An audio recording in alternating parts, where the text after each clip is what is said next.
it's Howard Austin, and thank you for joining us again on today's episode of Equipped for Success. Today we're going to be discussing living paycheck to paycheck. And so today, So exciting. I know, right? Today we have a special guest, Ms. Lisa Carroll, who's business development and marketing specialist for many different entities, from behavioral health to insurance to choices for children, primary care services. So thank you for joining us on today. Thanks for having me. Glad to be here. So let's get right on into it today. So when we think about living paycheck to paycheck, what comes to mind? My life, my whole life, the beginning of my life as well, until my parents learned a little bit more about how to stabilize our family environment. But then, they didn't really teach me that. So that's what you're here for.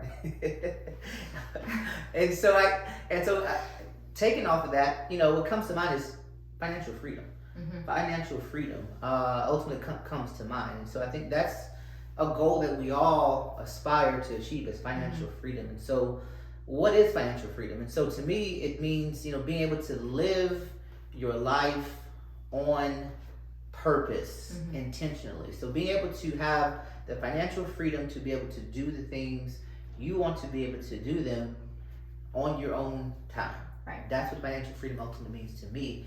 But also understanding that so many of us are, you may consider to be bound, because we're in situations where we may be going to work only to pay a car note, or pay a house note, or to pay off a credit card debt or a credit card bill. And so, but that's not the way that it was designed to be. Ultimately, yes, we have to work, but we should ultimately be going to work to live out our purpose. And so the things that we're doing with our time should ultimately be more so of a ministry and as a part of our purpose. So whatever I'm gifted at, whatever I'm passionate about, those are the things that I should ultimately be able to do within my workplace, work environment, and so on and so forth. But many times we may be in situations where that's not really the case. Right.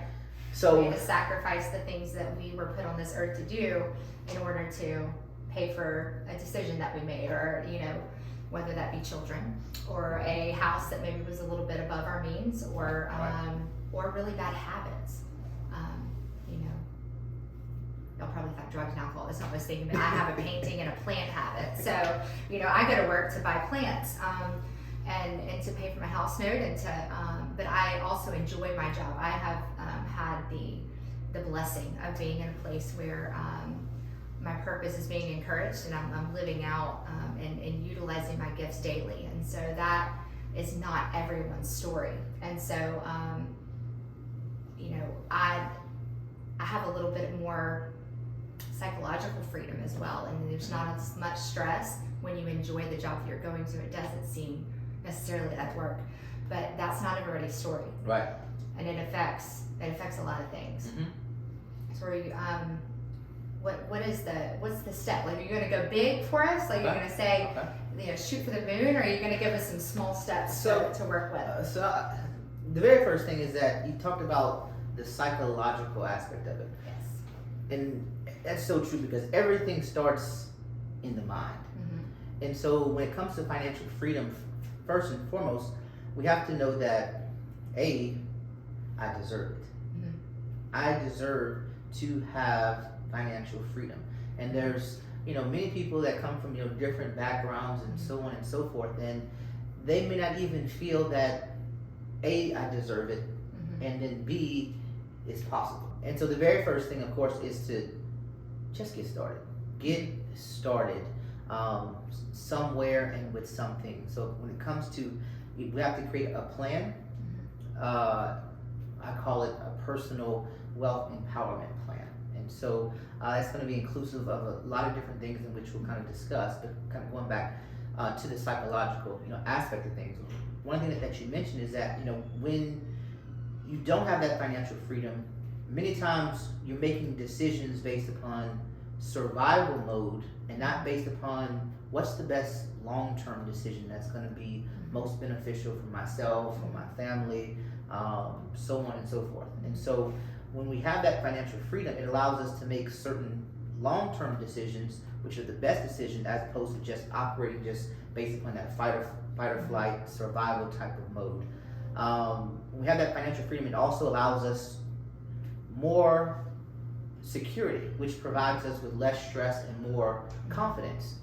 When you have certain, whether it's money in the bank or whatever you want to call it, I mean, you just have a greater sense of confidence, and you are, less stressed generally about certain things, and everything is not, gonna just set you off. I think I said this in another conversation I was having, is that I think it's about 65% of Americans, if they're hit with an unexpected expense of $1,000 or more, 65% of Americans cannot financially handle that unexpected event and or emergency. So that's telling you that 65% technically are living paycheck to paycheck. So I mean, and from that as well, is that hopefully, those situations ultimately, they create something within you that says, I want better, I want more, and I don't want that to be the norm for my next lineage that's coming behind me. I don't want to continue this same cycle. I want to be that person that's going to basically help change and to break generational cycles, or be that difference in my family, whether that's being able to send my kids to college or whatever it may be. And so, but because sometimes what happens is that we have those experiences, and we just look at it, or we just experience it, and that's just the norm, and I just continue, and then we have these generational cycles that just continue on and continue on and continue on. But hopefully, the goal of this, podcast, this video, and what we do at the end of the day, it's ultimately is to try to bring that empowerment, is to encourage and is to equip others to be able to, learn, or to be exposed to different, ideas, information, to be able to take that information, apply it, so that at the end of the day, I can create financial freedom. I can create that generational wealth, so on and so forth. And so when we talk about, getting to the point of, okay, well, how do we get ultimately started? So once again, it's, first of all, it's making a shift in the mind, not just one's creating the plan, but two as well, it's getting into the mindset of creating the habit and a discipline that I'm going to invest in myself on a continuous basis. And so in investing in myself, I've got to be able to start putting money aside to invest in myself, pay myself first at the end of the day. And so it's not about how old you are. It's not about, I wish I should have done this 30 years ago because I'm X, Y, and Z, age. Or, hey, I'm on the younger side, and I've got my whole life to live, and so on and so forth. The main thing is to get started and to create that habit of saving and that discipline. And then from there, that's going to create your momentum, okay? So now getting into, okay, well, what is a personal wealth empowerment plan? And so what that is that's going to be very specific. It's going to give you a target. So many people say, okay, well, hey, I want to be wealthy. I want to have financial freedom.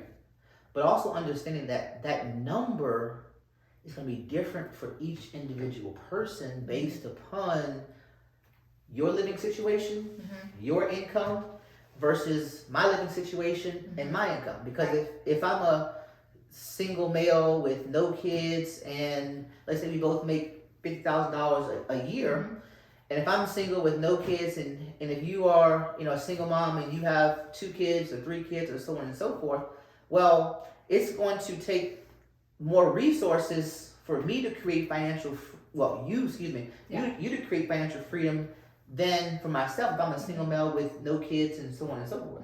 I have more money at the end of the day or end of my paycheck that I Right. can put away. So that plan, it's going to be a personal plan that's going to be geared towards mapping out various things. So what is it going to entail? Now, it's also going to entail creating a budget for generational wealth. Creating a budget for generational wealth. I hate And so that word, budget. So it's going to start with creating and You mean setting it takes a work? budget. It takes work. It takes work. So what does that budget need to look like? You know, number one, this is, you hear me say this often, is that taking your income, whatever you make on a monthly basis, and you, first 10%, if you're a believer, it's going to go to tithes. Right. The next 60% is going to go to your living expenses. So that's going to go to my, car note, car insurance. It's going to pay for my phone bill. It's going to pay for my daycare. It's going to pay for my housing, my utilities, my internet, so on and so forth. Okay, so that's 70% right there in terms of 60% for living expenses, 10% tithes. Right. So that brings 70%. The next 20% should go towards savings and investment vehicles. Okay. So from that 20%, identifying different vehicles that we're going to basically invest in, which we'll hit on maybe 2 to 3 investment vehicles in this particular discussion today.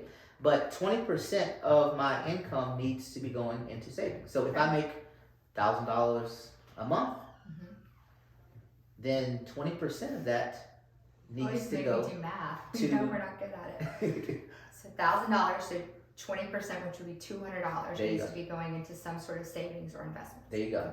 Okay. And then the last 10% then should be going into an emergency fund. Okay. Emergency fund / debt cancellation and things that I want. So my guilty pleasures.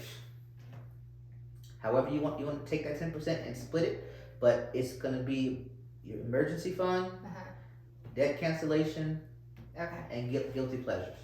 So the investment, the 20% investment portion is not paying myself. Is that the part of paying myself first?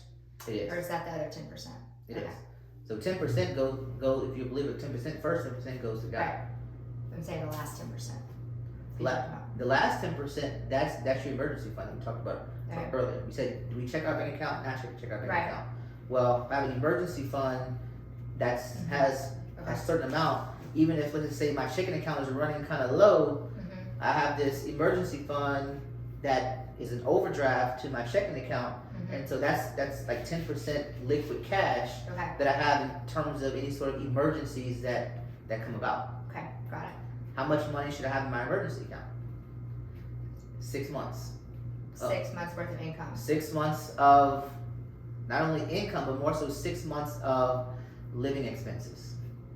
Okay, so there's a lot of different people who have lots of different ideas for plans. So do we continue paying into that until the 6 months before we pay off credit card debt, or before we take away some bills or something like that? Do you have a limit that you get into? Because there's some people say $2,000 into an emergency fund, and then you start to tackle that debt, and then you start to build it the 6 months.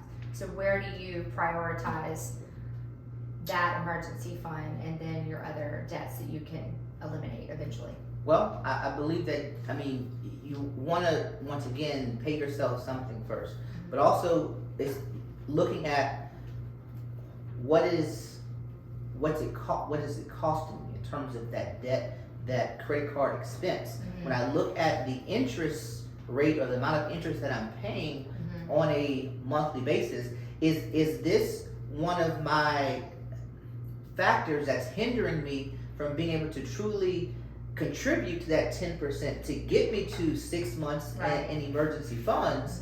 Then I've got to ultimately create that plan and say, hey, okay, I may only be able to contribute, let's just say $100 right now to my emergency fund, but I know that I want to have at least 6 months saved up. So now I need to map out how much is this costing me every single month to keep this respective balance where I'm paying 23%, 25%, 30% interest on this particular credit card. So I need to say, okay, well, hey, I'm gonna map out a plan, I'll pay myself something, but in 6 months or in 12 months, I'm gonna have this thing paid off. So that now in the next 12 months or the next X, Y, and Z, that $500 I was paying in credit card, well now that can go into my emergency fund. Okay. And so now that can be further for my emergency fund, or that may be more money I can then go put into my savings and investments. Right. Okay. Okay.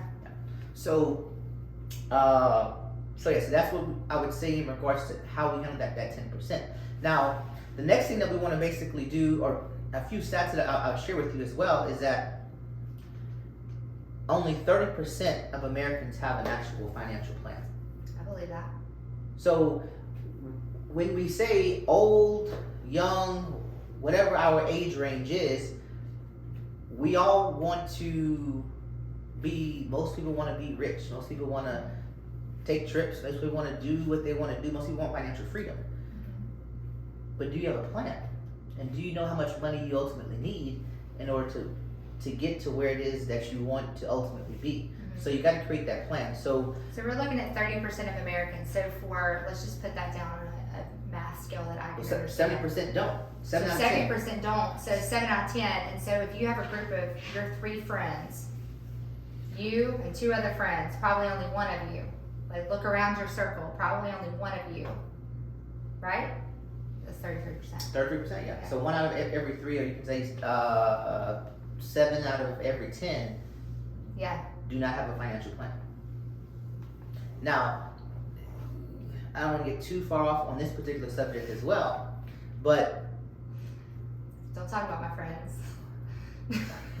and so I gotta put out a disclaimer. I'm not sexist at all.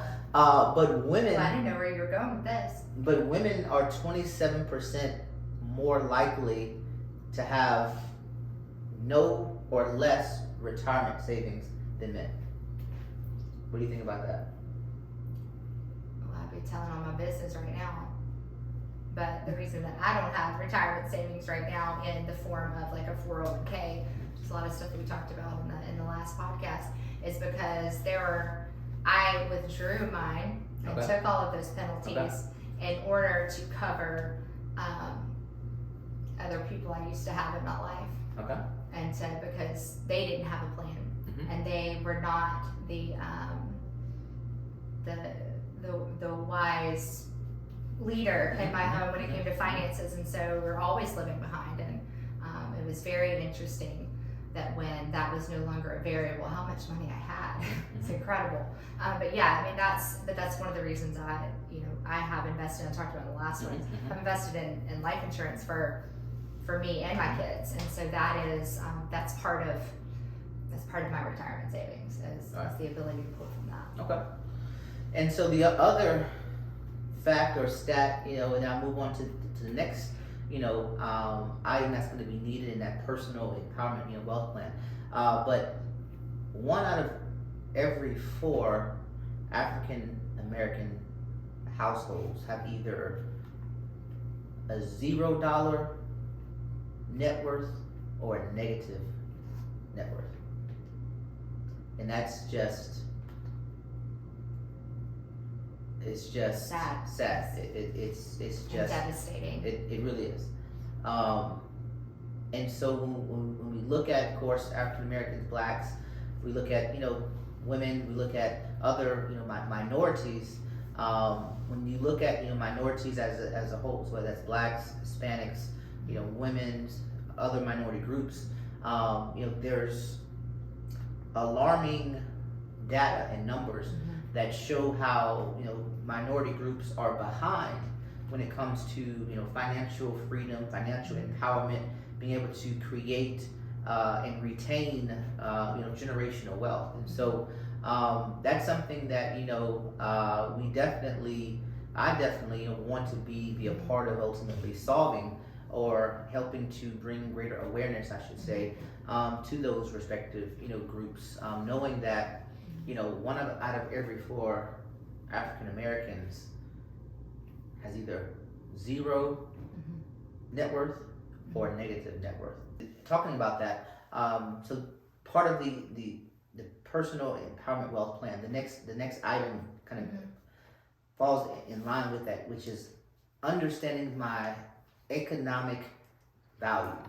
So what am I saying? Each person has an economic value that they are ultimately contributing to society or to the economy and so on and so forth. Okay. And so many times we don't know, or people don't know that they're $1 million asset. They are $1 million asset because how you calculate or identify your economic value is basically, let's say you make $50,000 annually, right? Okay. And let's say that you make $50,000 annually, but you want to retire. Let's say that you're 30 years of age, okay? And you want to retire at age 65, right? So you're 30 now, you want to retire at 65. How many years is that? 35, thank you. 35 years, there you go. So if you take $50,000, right, times 35 years, how much money is that? 1.75. That's $1.75 million that you ultimately have created. You are $1 million asset, multi-million-dollar asset, ultimately, walking, talking, breathing, so on and so forth. But do you ultimately understand that? Do you view yourself that way? Do you know that? And so that's what we have to begin to learn and understand about ourselves. And so with that as well, I can actually leverage that because that's how much I am, not only in terms of worth, in terms of a person, but that's my economic value. And so when we talk about different investment options, I'm gonna go back to one of my favorites is ultimately life insurance. Okay, and with life insurance is I can take that value and I can ultimately leverage my value into access to cash and access to kind of protection as well for my family. Because what happens is in life insurance as well, number one is you can tap into it while you're alive. So there is permanent life insurance where you don't have to wait until you're dead to be able to begin to utilize it to create investments. But also, if and when I do transition, you want to make sure that your family is able to not have to incur a financial hardship. Because if you're accustomed to bringing in $50,000 a year every single year, and so you have a husband, you got a spouse, you got a child, X, Y, and Z, and you're gone, now that resource is also gone. What do they do after they pay for a funeral and after they figure out how to live life without you? Right. So that's identifying your economic value. And then the next thing is in that personal wealth empowerment plan, so we don't keep living paycheck to paycheck, is we want to identify how much we need to retire. And so how much do we need to retire? Are we thinking about that? And so very first thing is we need to kind of determine, hey, what age do I want to retire at? Is it 65? Is it 45? Is it 55? I gotta know what age I want to retire at, and then I need to know how much money do I need to be able to retire. So you want to have at least 60% to 80% of your final pre-retirement, income saved in order to basically have enough for retirement. What does that ultimately mean? Let's say if you make $100,000 a year, then you need about $60,000 to $80,000 a year for retirement.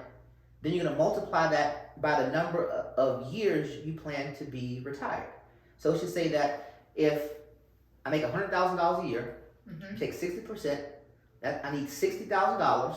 Let's say I plan to be retired for 20 years, right? So 6.2. So 60K times 20 years would be 1.2 million. Okay. That's how much I need to retire. So you're saying some big numbers here now. We are. I don't want to do the math a little bit lower. I mean, and the thing is that I want to make sure that when we're talking that those are big numbers to me, and they're obviously that is a goal of mine, absolutely, and it will be, it will happen. But understanding that I know that can be overwhelming for some, and so to make sure that we can still. Just as you said, you have to know your economic. What did you say? Economic value. Yeah, your economic value, and it's okay if it's lower where it is right now. There's lots of other podcasts we can do about life goals and trying to get you to your next and really living your purpose and walking your purpose and getting you there. But financially, some of these first steps that you can take, they can be very small. Right. It's all about getting started, and so that brings me to, another point is. Okay. We have to also how do I start getting to 1.2 million? That's a good question. Okay, I'm not there. How do I get there? Well, the way that we get there is we have to begin to put our money into investment vehicles or options, tools, whatever you want to call them. That's going to generate what's called compounding interest. Yes. Compounding interest is where your money begins to make money for you. So you don't get wealthy based upon the amount of income you ultimately can generate. And is it rocket science? Wealth is attained based upon your ability to financially plan, to acquire, and to invest, and to create this long-standing resource and revenue. So it requires planning. So you're never going to earn your way to wealth. You have to plan your way to wealth. Okay. So what about is it rocket science? Is investing rocket science? Because there's a lot of people who think that when they think investing, it's like, I can't do that. That's too much for me. I can't. I have too much other stuff. So let me give you a simple formula. Okay. So what you want to know is, based upon the investment vehicle, you want to figure out what is the rate of return. What's the interest rate that if I invest into this, whether it's real estate, whether it's into stocks, whether it's into bonds, whether it's into life insurance, what is the rate of return? Okay. So you use what's called the rule of 72. Okay. How does that work? You're going to take 72 and so you're going to divide it by the interest rate, and that's going to give you the number of years that it's going to take you to double your money. Okay, so here's an example. Let's say that if I take 72 divided by the average savings account in terms of what that rate of interest is, rate of return, that's 0.06%. Okay. You know how long it's going to take me to double? I see your math there. Does that say 1,200 years? 1,200 years for me to double that. That's why only putting your money into a savings account is not a tool for creating wealth and that financial freedom. Right. Okay. So another example would be take 72 divided by, let's just say, 6%. So if you're investing into like life insurance, you're getting 6% on life insurance, you're getting 6% in stock market. It's going to take me 12 years to double that. So if I put in 10,000, I won't be dead 15 times over. In 12 years, I would have doubled that. I have 20,000. Right. Okay. 72. Let's say I'm getting 10%. What gives 10%? 10% can be life insurance. 10% can be a 401k. Okay. When we look at the 401k, what was the 2020? Now, once again, this was an extremely, good year. But when we look at 2020, and when it comes to like a 401k, that rate of return was 15%. Okay. You take 72 divided by 10%, that's 7.2, years. Which I'm doubling my money. Of course, now the more money I'm putting in, then of course, the higher number it's going to equate to when it comes to what that end number is. Right. So if I'm putting in 25 and it's doubling, that's going to be 50,000, so on and so forth. So I always use the rule of 72 when it comes to knowing how long it's going to take me to double my investment. Okay. All right. Then three other investment vehicles I want to share very, very briefly on this particular episode. One is going to be what's called a EE savings bonds. Okay, and basically these are low risk products that you can buy from the U.S. Treasury. Okay. And so what happens is you can buy them at a max value of $10,000 per year. So you can buy up to $10,000 worth of these EE savings bonds. And what happens is that it's guaranteed to double in 20 years. So let's say that if every year you're buying $10,000 or $5,000 worth of EE savings bonds, well then in 20 years that number is guaranteed to double. Okay. Now if you look at that and you say using the rule of 72, what is our rate of return? It's going to ultimately be, basically it's going to basically generate 3.6. Thank you for doing that. 3.6%. There you go. Okay. And so the other vehicle, of course, is a 401k, which is a retirement plan by your employer. Right. In 2021, you can contribute a max of $19,500 per year into a 401k plan. So it's going to be provided by your employer. You can contribute up to $19,500. That's our own contribution, not theirs, right? Correct.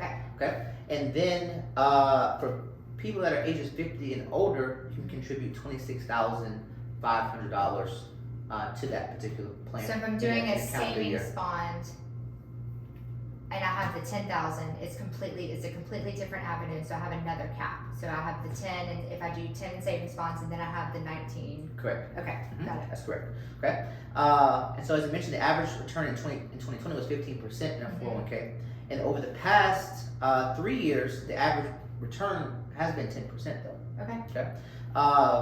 But also understanding in a 401k, if you take out money before you're 59 and a half, there's going to be a 10% penalty. Okay. Yeah. Now in a 401k as well, what happens is you also have something that's called an employer match. So what's happening is that as you are contributing, taking part of your salary and you're contributing, well, what's happening is the fact that your employer is contributing as well a certain percentage. So you want to maximize your contribution in correlation to the employer matching your contribution. So let's just say that if in a situation where you may be contributing 6% and they may match and they may do up to 50% of what you match. So they may contribute another 3% in match.